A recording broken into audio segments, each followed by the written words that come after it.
অনেকের মনে এটা প্রশ্ন থাকে যে ডাক্তারবাবু চা খাবো না কফি খাবো, কোনটা বেশি ক্ষতিকারক কোনটা কম ক্ষতিকারক।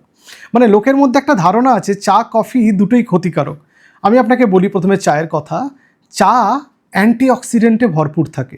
এবার আমরা বাড়িতে যেটা চা বানিয়ে অনেক সময় খাই দুধ দিয়ে চিনি দিয়ে, সেটা অত্যন্ত ক্ষতিকারক। তার কারণ চায়ের মধ্যে যে ফ্ল্যাভোনয়েডসগুলো থাকে যেগুলো অ্যান্টিঅক্সিডেন্ট, দুধের কেসেইন যে প্রোটিন থাকে তার সঙ্গে বাইন্ড করে যায়, ফলে হজমের একটা অসুবিধা হয়, প্লাস ওই অ্যান্টিঅক্সিডেন্টগুলো রক্তে পৌঁছতে পারে না। একটা স্টাডি হয়েছিল, সেটাতে বলা হয়েছে যে মডারেট ডাইলুশনে যদি চা আমরা বানাতে পারি, আমাদের ক্লাইমেটে 930 মিলিলিটার আমরা চা খেতে পারি। এবার কফির কথায় আসি।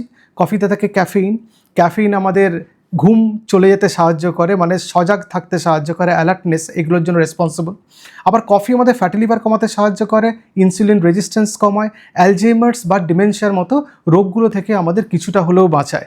আমাদের দেশে সারাদিনে 2 থেকে 3 কাপ কফি খাওয়া ভালো, সেটা খেতে পারা যায়, কিন্তু সন্ধ্যে 7টার পরে কফি খেলে ঘুমের ব্যাঘাত ঘটে।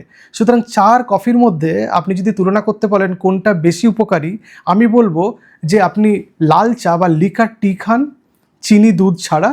কফি যদি খেতে হয় ইন মডারেশন খাবেন, সারাদিনে 2 থেকে 3 কাপ, দুটোই কিন্তু দুধ এবং চিনি ছাড়া খেতে হবে।